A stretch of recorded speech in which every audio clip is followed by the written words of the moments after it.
This was an attack on federal law enforcement. This was an attack on law and order. This was an attack on the American people. The way that the media, by and large, has reported this story has been an absolute disgrace, and it puts our law enforcement officers at risk every single day.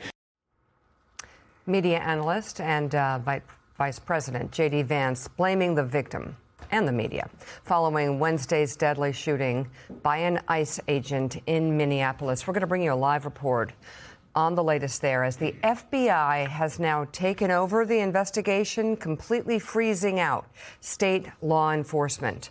Also ahead, we'll go through President Trump's latest comments on Venezuela, posting on social media about 2 hours ago. It comes ahead of his meeting later today with U.S. oil executives.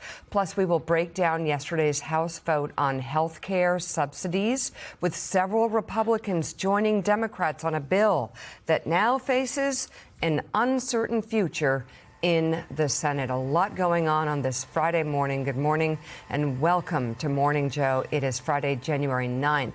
Along with Willie and me, we have the co-host of our 9 a.m. hour, staff writer at The Atlantic, Jonathan Lemire. MS Now senior national security reporter David Rode is with us, and former Homeland Security Secretary under President Obama, Jeh Johnson. It's good to have you all on board this morning. Let's get to the very latest. The FBI now solely in charge of the investigation into Wednesday's deadly shooting of a woman at point-blank range by an ICE agent in Minneapolis. It comes despite federal officials initially agreeing to partner with the state's Bureau of Criminal Apprehension, a unit created after the killing of George Floyd that reviews use of force cases. The FBI has cut off the state's access to evidence, scene materials, and interviews. Meanwhile, Vice President J.D. Vance yesterday defended the officer's actions and blamed the victim yesterday during a briefing at the White House.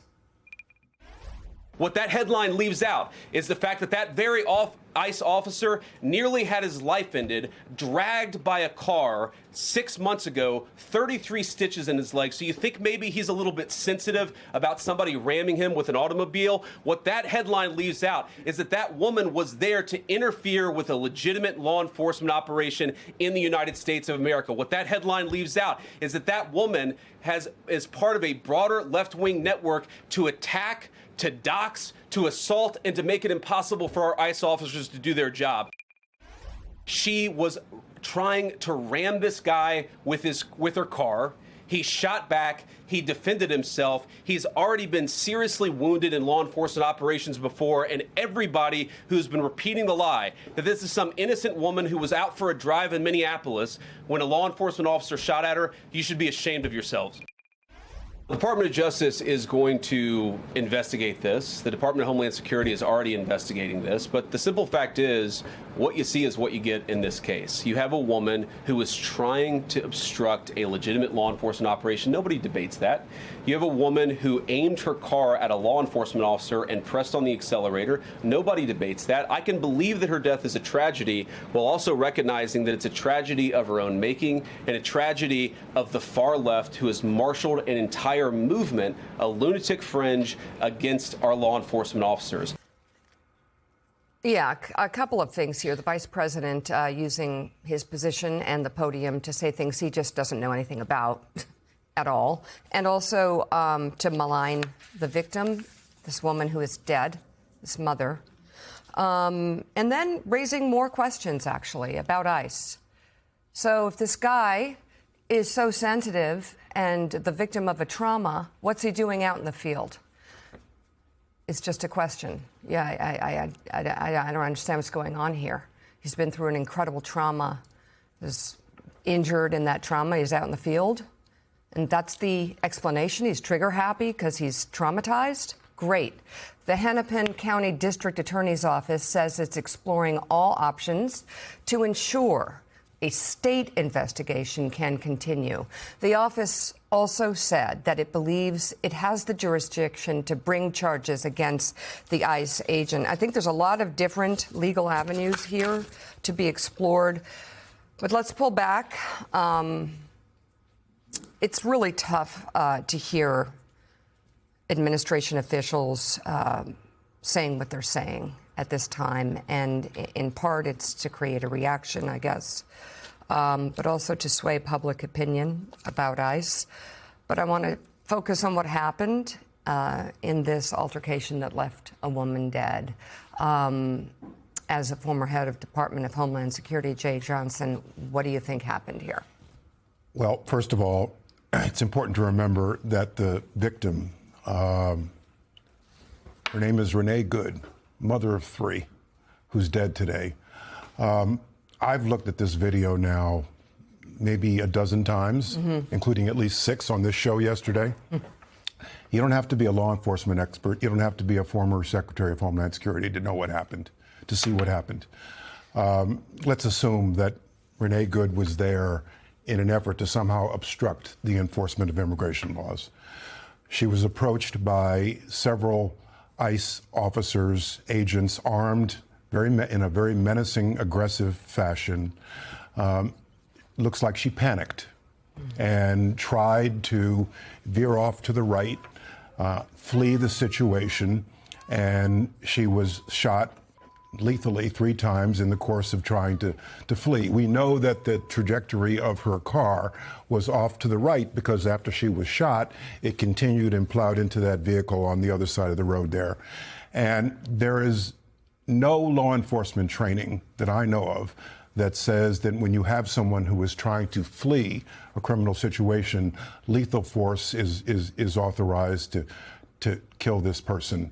And what I also see here that is problematic is so many of our nation's leaders are prejudging what happened here, attacking the victim, and before the investigation is concluded. Actually, Tom Homan is the only one who had it right, who said, I'm going to wait the results of the investigation. Tom Homan is a career law enforcement officer who used to work for me. And Mika, if I could, the common thread through all of these types of tragedies is lack of training and de-escalation.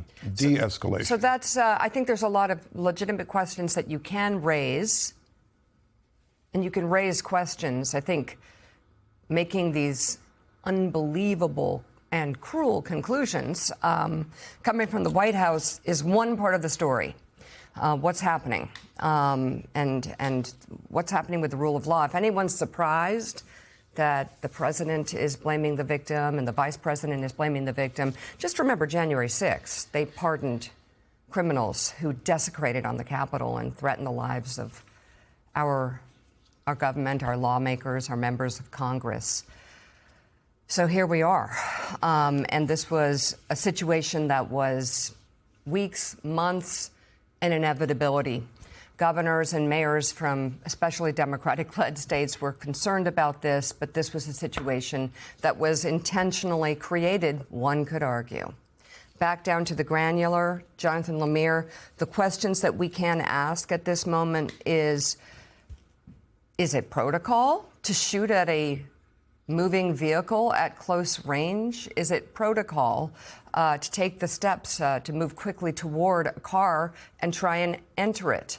Are there things that we can look at and then look at the laws and regulations for acting as an ICE officer and see if any of those protocols were broken through? Yeah, I mean, we had some former law enforcement officials on our show yesterday, including a former acting head of ICE, who said that other officers moved to walk up to the car, and suddenly aggressively grab for the door handle, was not necessary and seemed to trigger a lot of what we saw right afterwards. Clearly spooked the driver inside. We also, of course, and we should reiterate this, that we have video we looked at yesterday about how after she was shot, ICE agents prevented a neighbor who said he was a physician from going over to inspect. That's a huge one. So that's David Rohde. Want to beat here. Wanted to ask you about that caught a lot of attention yesterday, and including from the vice president, was that the feds are going to run this investigation and are blocking state and local officials from access to, it seems like, evidence and the like. Talk to us about what you know about that decision. How unusual is it? Because certainly those in Minnesota were deeply alarmed. It's very unusual, and I think politically it's a mistake. It's going to cause more suspicion more fear of a cover-up, more questions. And when you see law enforcement after any kind of tragedy at its best, it's these transparent press conferences, the killing of Charlie Kirk, the shooting at Brown University, where they're getting out and publicly saying what they know. And the point is to be as open as possible to try to get the public to trust law enforcement. If ICE wanted some public trust, you would want to be more transparent. At least that's, you know better than I, Jay. But it's very unusual because every one of the incidents I just mentioned, there's always local law enforcement. There were local officials in Utah who played a key role in finding Charlie Kirk's accused killer. And so this is just very strange. The shooting in the school, the Catholic school church in Minneapolis that happened several months ago, again, it was a joint investigation. That just happens over and over again. But politically, this is a mistake.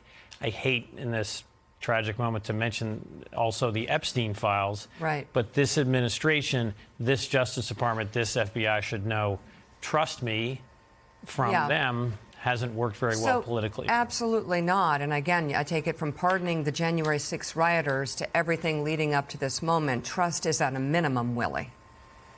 Yeah, and the vice president suggested yesterday during that news briefing that this ICE agent would have immunity in this case because of the context of the shooting. Again, jumping to all kinds of conclusions before an investigation even has begun, and even suggesting that this woman is part of a, quote, broader left-wing network. He was pressed on that by a reporter and couldn't explain what he meant by that. He just assumed that she was part of something and therefore, I guess, deserved to be shot in the face as she was driving away.